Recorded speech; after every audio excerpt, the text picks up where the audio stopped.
നമസ്കാരം. ന്യൂസ് 11:30 സ്വാഗതം. അരിയന്നൂരിൽ വീട് കുത്തി തുറന്ന് മോഷണം. 10 പവനിലേറെ സ്വർണം നഷ്ടപ്പെട്ടു. അരിയന്നൂർ പോക്കാക്കില്ലത്തെ വീട്ടിൽ ഡോക്ടർ റാഫിയുടെ വീടിന്റെ മുകൾ നിലയിലെ വാതിൽ കുത്തി തുറന്നാണ് മോഷണം. മോഷണത്തിന്റെ നിരീക്ഷണ ക്യാമറയിലെ ദൃശ്യങ്ങൾ CCTVക്ക് ലഭിച്ചു.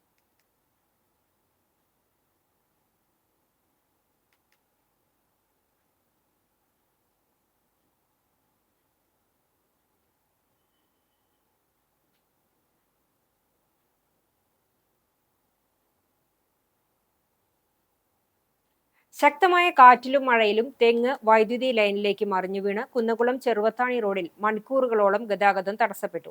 വൈദ്യുതി തൂണുകളും കമ്പികളും റോഡിലേക്ക് പൊട്ടിവീണതിനെ തുടർന്ന് പ്രദേശം അപകട ഭീതിയിലായി.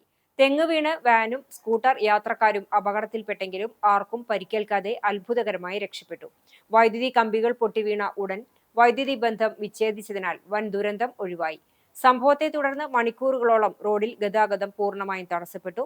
വിവരമറിഞ്ഞ് KSEB ജീവനക്കാരും കുന്നംകുളം ഫയർഫോഴ്സും സ്ഥലത്തെത്തി. നാട്ടുകാരുടെ സഹകരണത്തോടെ മണിക്കൂറുകൾ നീണ്ട പരിശ്രമത്തിനൊടുവിൽ രാത്രിയോടെ മരം മുറിച്ചുമാറ്റി ഗതാഗതം പുനഃസ്ഥാപിച്ചു. നഗരസഭാ വൈസ് ചെയർപേഴ്സൺ PG ജയപ്രകാശ്, കൗൺസിലർമാരായ NA ഷനൂഫ്, അജിൻ മൂർത്താട്ട് എന്നിവർ സ്ഥലത്തെത്തി രക്ഷാപ്രവർത്തനങ്ങൾക്കും ഗതാഗതം പുനഃസ്ഥാപിക്കുന്നതിനുമുള്ള നടപടികൾക്ക് നേതൃത്വം നൽകി.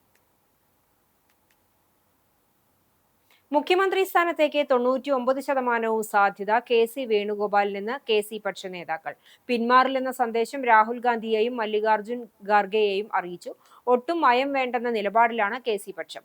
ഉപതെരഞ്ഞെടുപ്പിൽ തിരിച്ചടിയുണ്ടാകില്ലെന്നാണ് അവകാശവാദം. 6 മാസത്തെ സമയമുണ്ട്. സർക്കാർ നല്ല പ്രകടനം കാഴ്ചവെക്കുമെന്നും അതോടെ ജയിക്കുമെന്നുമാണ് KC പക്ഷ നേതാക്കൾ ഹൈക്കമാൻഡിനെ അറിയിച്ചത്. തിരുവനന്തപുരത്ത് സതീശൻ അനുകൂലികൾ KCയുടെ ഫ്ലക്സ് കീറിയത് പുതിയ ആയുധമാക്കാനാണ് KC പക്ഷ നേതാക്കളുടെ നീക്കം. ഉമ്മൻചാണ്ടിയുടെ ഫോട്ടോയും കീറിയെന്നാണ് വിമർശനം.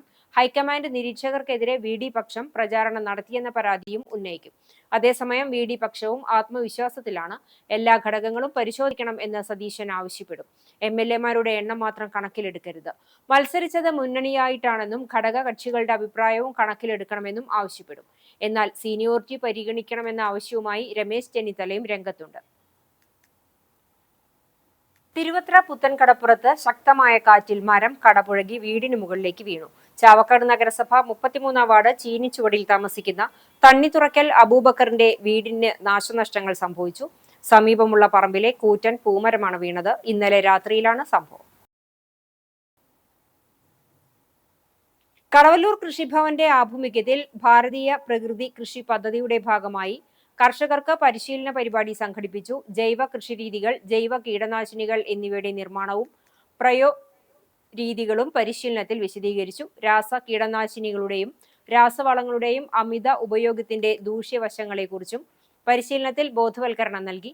കടവല്ലൂർ ഗ്രാമപഞ്ചായത്ത് വൈസ് പ്രസിഡന്റ് KM സലിം ഉദ്ഘാടനം ചെയ്തു. ക്ഷേമകാര്യ standing committee chairman Prabhat Mullappally അധ്യക്ഷത വഹിച്ചു.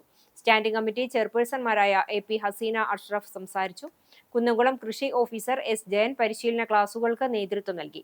കൃഷി ഓഫീസർ മിന്നു തോമസ് സ്വാഗതവും കൃഷി അസിസ്റ്റന്റ് റോണി ചീരൻ നന്ദിയും പറഞ്ഞു. ചർമ്മം. മരത്തങ്കോട് ചെറുവത്തൂർ പരേതനായ പാത്തുവിന്റെ മകൻ ജോസ് നിര്യാതനായി. 86 വയസ്സായിരുന്നു. സംസ്കാരം ശനിയാഴ്ച ഉച്ചതിരിഞ്ഞ് 3 മണിക്ക് മരത്തങ്കോട് സെന്റ് ഗ്രിഗോറിയോസ് ഓർത്തഡോക്സ് പള്ളി സെമിത്തേരിയിൽ നടക്കും.